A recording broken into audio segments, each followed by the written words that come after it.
掌声有请这一对，有请。男嘉宾文先生，35岁，来自辽宁，是一名保安；女嘉宾季女士，30岁，来自辽宁个体。来，有请两位，有请。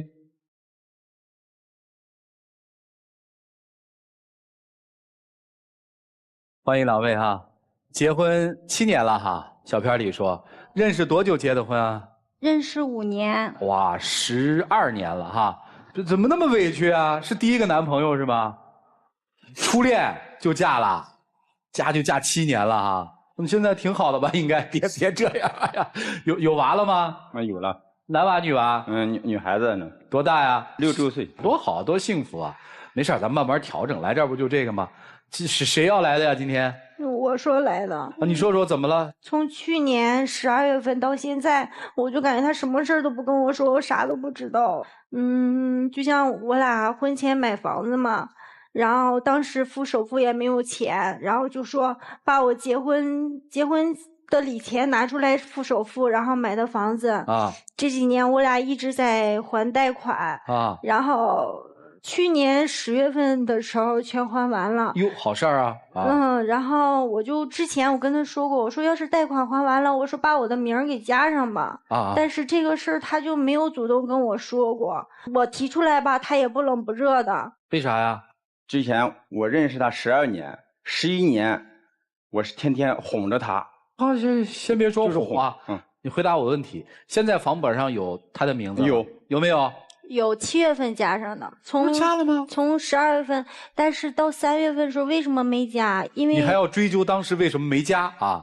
就结果出来了，就因为3月份没有加，所以到6月份我俩就闹得大矛盾了。所以这其实恰恰就是我特别想关注的一个问题。如果夫妻感情好，谁在意加不加呀？之前发生了什么呀？为什么那么在意房本上有你的名字呀？因为我婚前你担心什么呀？我婚前的时候，我家买的地下厂房也是把我婚前的公积金取出来给他买的，他也写他的名儿。我家买的一个车吧，也写他的名儿，房子也是他名儿。然后平时要是对我好一些，也行，就是有的时候跟我俩挺较真儿的。这就刚才男生说的那句话，哄了11年了，第12年还哄吗？得给点颜色看看啊，咱们听啊。除了这个事儿瞒着你，还有别的事儿吗？还有什么事儿？还有就是今年的时候，他跟我说要换车，那时候俩人都闹矛盾呢，我就说先不换了，我说等咱条件好一些再说吧。他就说不行，我就贷款买个新车。我说那你买也行，我说不行，我也买一个吧。然后他一听我这么说，就把这事儿就搁下来了。过了几天告我说要把我家那个车要给卖了嘛，我也没同意。到后来过几天就跟我说你准备8000块钱，我说咋准备那么多钱呢？完他说你5000、6000也行。我说车是不是让你卖了呀？他就说车让他卖了。那天我就急眼了。这个听我从头说一下吧。哎呀，这还有故事呢啊！因为是怎么回事啊？因为我上班的地方离我家有50公里。我之前是开一个面包车，哎呀，这油钱1个月得花500块油钱。我无形当中他们给我推荐了那个顺风车。其实我家那面包车吧也注册顺风车了。我第1个月毛收入就是除了500块钱油钱，我还挣了500块钱。我是不是第1个月挣了500块钱我给你了，是不是啊？有的顾客吧就是可能到跟前一个面包车也没有暖风，坐着还颠得慌，是不是啊？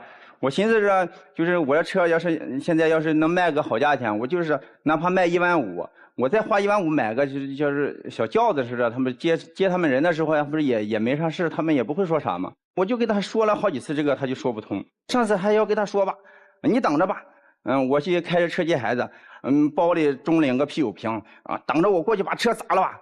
啊，砸自己家的车啊？不是，你说俩人吵架，我就是应该说他决定的事儿，我不同意，其实不好用。然后，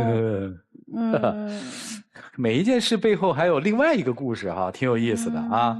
那个车卖了没卖？车卖了，其实卖给一个就老板，就是一个工地上，就是价格卖的挺好的啊。我现在又买了个车，我这1个月又挣了好几千块钱了。这钱给他了吗？这个钱没给，1个月挣了500块钱，就是我给他，我给要100块钱加油。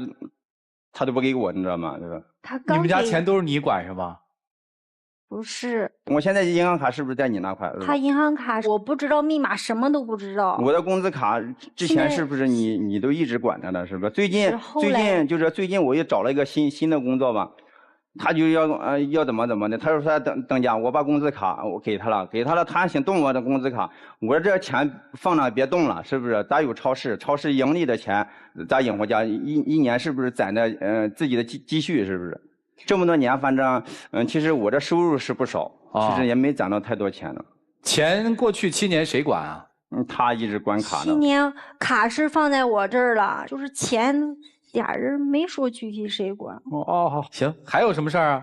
今年不说房产证名儿加的不顺利嘛，然后3月份刚开始的时候他就喝酒，就1瓶2瓶的跟超市的人一起喝个酒，到后来的时候就是可过分了，就是跟他们都轮箱喝，家里已经喝不下了，就出去吃饭喝酒，然后后来的话就发现也去 KTV， 他们好多人去玩去了，唱歌去了。喝酒吧，就是也没有说我天天去喝，就是有的时候我开超市门口有那个桌子啊，开超市那么捧个人气，有的时候几个朋友都挺好的，坐那喝个。再说那天晚上是唱歌了，5个男的，4个结了婚的，1个没结婚的，就去唱那歌。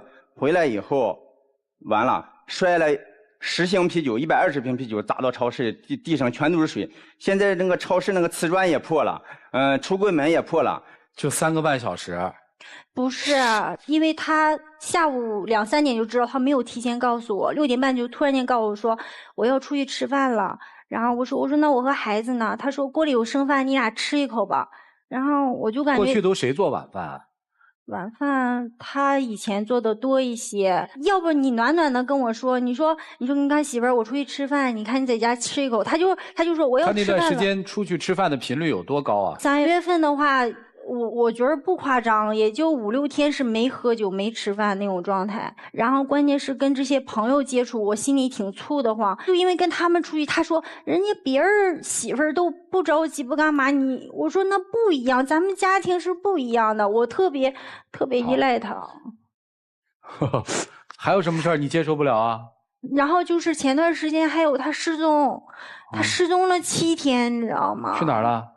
失踪7天是怎么回事？就是，我今天来这个的目的就是把以前的事全部今天就说开。以后我回到家以后，我永远都不愿意听以前的事了的。哦，就是我回到家以后一说就是2、3个小时。说啥呀？就是6年前吧，我在单位嘛，有个老乡打电话让我晾衣服，是个女的，我也没多寻思，我说好，她的衣服在那个厨房。我就端着衣服晾，她也跟着出来了。我一看啊，感觉有点不对劲，我把衣服就放地上了。人家一看里面就是有小孩的衣服，有可能也有大人的衣服。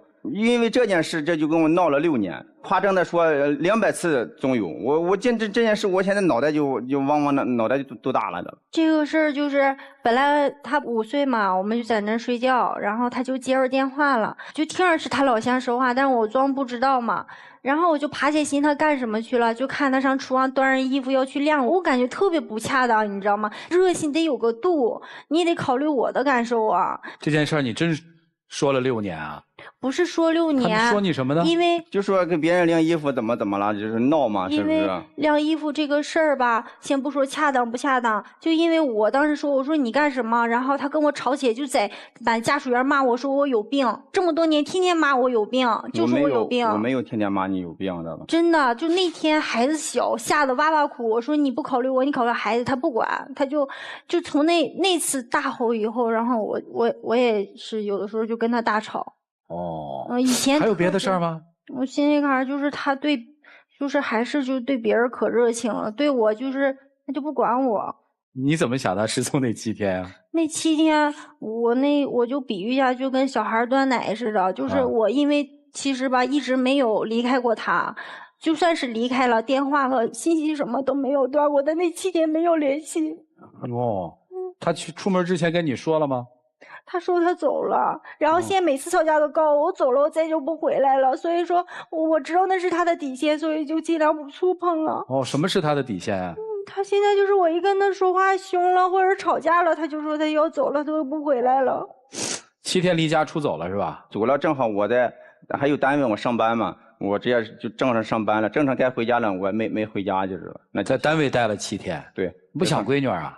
行，我失踪7天，他没给我打过一个电话。他以前动不动就失踪，一失踪吧，行不行？我电话打着，车去接着。这是他失踪的时候，我失踪了一个电话没有。到最后第7天的时候，我给孩子打个视频，又好了。紧接着到第2天了吧？到第1天晚上说，哦，你明天回来吧，回来再说清楚，还要跟我闹。哎呀，我都闹的，就真是我闹怕了都。你还想过吗？这么多年，我觉得也放不下。哦，还想跟他过哈？你还想过吗？想过。想过你不好好过，他应该是你生活的全部，是吧？是不是这意思啊？我听得对吗？之前的时候太依赖了。知道他依赖你吗？知道，我也挺依赖他的，其实。啊，行吧，怎么办吧？一起进入丘比特问卷。一对情侣嘛，走入婚姻，其实我们都应该有义务去让彼此成熟起来了。至少在看待爱情、家庭、孩子和彼此的感情这件事情上，跟7年前应该是不太一样了。我觉得这个应该叫做成熟。所以我想跟女孩说的就是，真正想要得到一件事情、得到一样物品的最高明的方法，不是一味的去要，而是让对方主动的去给。那对方怎么样才能主动的给你呢？你需要做的就是不断努力的提升自我价值，让对方觉得你值得被拥有，而不是一发火就10箱啤酒瓶子摔在地上。任何一个人都受不了。2个人在一起生活，一个屋檐下，所谓的互相迁就、互相适应，一定是有一个人先把自己的刺先拔掉了。那另外呢，男孩也是有问题。一个女孩这么去依赖你，你不能视而不见、听而不闻，你就要慢慢的在每一天当中不断的去铺垫、去扭转，而不是要等到日积月累，累到一个质变的时候突然崩溃了，直接就一摔门走了，消失掉了。毕竟还是有一个小朋友的，你们天天以泪洗面，张嘴就打，你们有考虑过旁边的那个小朋友他看在眼里的心情吗？你们有想过他10年之后长大成人，他会用什么样的方式对待这个世界，对待自己未来的爱情吗？我很负责任的说，你们的女儿长大之后恋爱观都是畸形的，因为你们没有给她一个很好的环境嘛。所以我觉得无论于从哪个角度，你们都不能再这样继续下去了。我特别希望你们能够走出来啊，加油。好，谢谢张老师。来，沙老师。女生，你刚才一直委屈，一上来就哭，说的第一句话就是她现在什么事儿都不跟我说了。对，你是不是觉得你现在抓不住她了？也不是抓不住，就是夫妻2个人，我感觉应该是正常的话，沟通很重要，对吧？对，然后是的，我俩你说对了，很重要的一个夫妻相处之道就是沟通，但是夫妻相处之道还有第2点，就是懂得分寸。如果你要是一味的用蛮劲儿的话，最后受伤的只有你自己。就像弹簧，你把它压到了最底部，它有一天迟早会反弹，把你弹走，把你弹开。那个时候你可能再问为什么，问1000个10000个为什么，没有为什么，只有一个原因，我对你的爱已经消耗殆尽了。我相信他现在心里的声音肯定有一句话是这样的，只不过可能没有到这么严重的地步。但是如果你再这么一直的紧紧相逼的话，可能真的有一天就会发生这样的事情，到时候你再后悔已经来不及了。还有男生，我觉得你一上来说宠了他11年，觉得再也不想这样下去了。实在是我是受不了了都。他现在这么作，在你看来如此作，如此跟你闹，为什么？他在寻求你的关注。为什么要寻求你的关注？因为你变了。但你为什么宠了他11年，到现在第12年的时候不愿意再宠了？如果你既然不能保证这一辈子对他是一个态度的话，你为什么一而再再而三的惯他这样的脾气呢？今天的他就是你造就的，你也要懂得尊重，也要懂得留空间。所以我觉得你不能一味的说他现在很作，闹得你觉得你不想再回家，你在逃避问题。你如果越来越逃避问题的话，最后没有得到一个解决，到最后你就是把自己逼走了，离开这个家了。所以我觉得2个人在接下来都要反思各自的问题。不要担心他是否会变坏，他的心在你这儿，他怎么可能变坏？干嘛要干涉他交友？如果你要是还是一直这样没有意识到这个问题的根本性的话，一直这样的强硬的去干涉的话，最后你就是把他逼走。多为对方考虑吧，好吧？不要只念自己受的委屈。可以。两个人都是，不要只念自己受的委屈。谁在生活当中都不容易，都有委屈。但是只看到自己的委屈，看不到对方的好和对方的付出的话，那日子就过不好了。好吧。多感恩，谢谢。好，谢谢张老师。来，涂老师。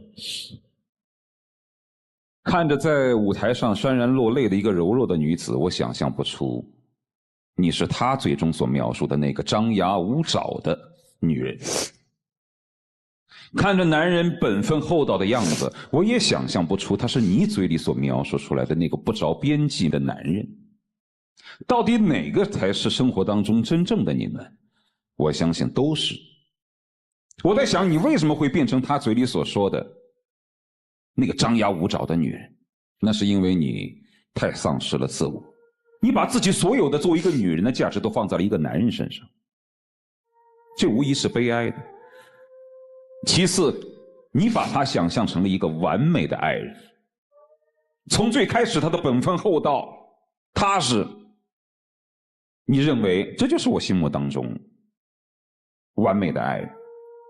所以他但凡是有一点点突出了我的这个模式之外，我就会触怒我。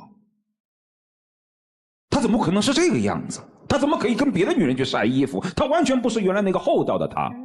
于是你被触怒了。所以经常这样下去，你的非常态就变成了常态。以前温柔的一个女生就变成了经常暴跳如雷的一个女人。而你的百般纠缠和给她施加的压力，更加让她不愿意回家。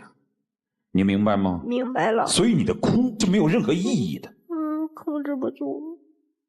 你以前我相信第一次哭、第二次哭的时候，你内心是心疼的。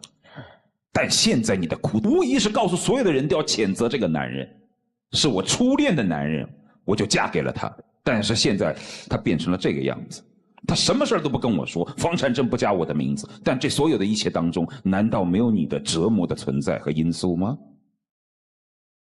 但没有关系，我相信如果今天你们的这个问题能够真正得到很好的改善，每个人能够真正的扪心自问，努力的去改善这个问题，这个坎儿要是一旦迈过去了，接下来就是幸福的明天。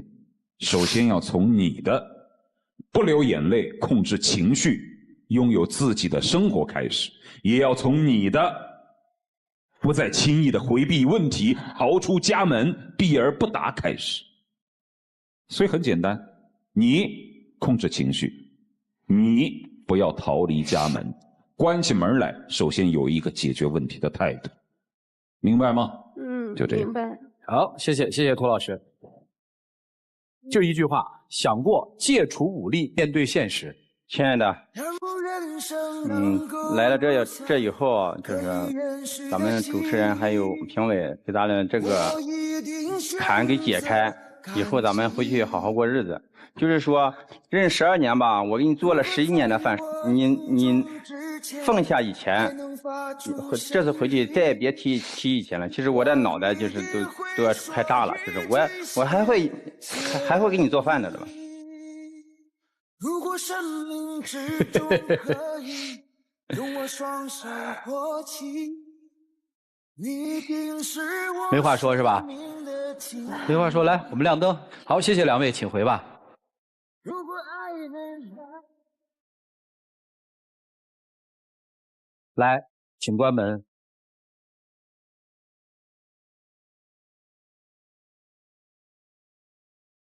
说爱我，在我的耳边对我说。来，有请我们的小花童吧，有请。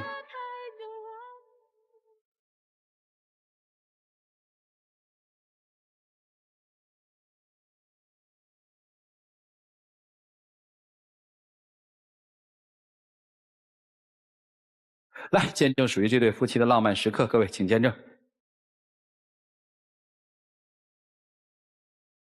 老婆，我爱你。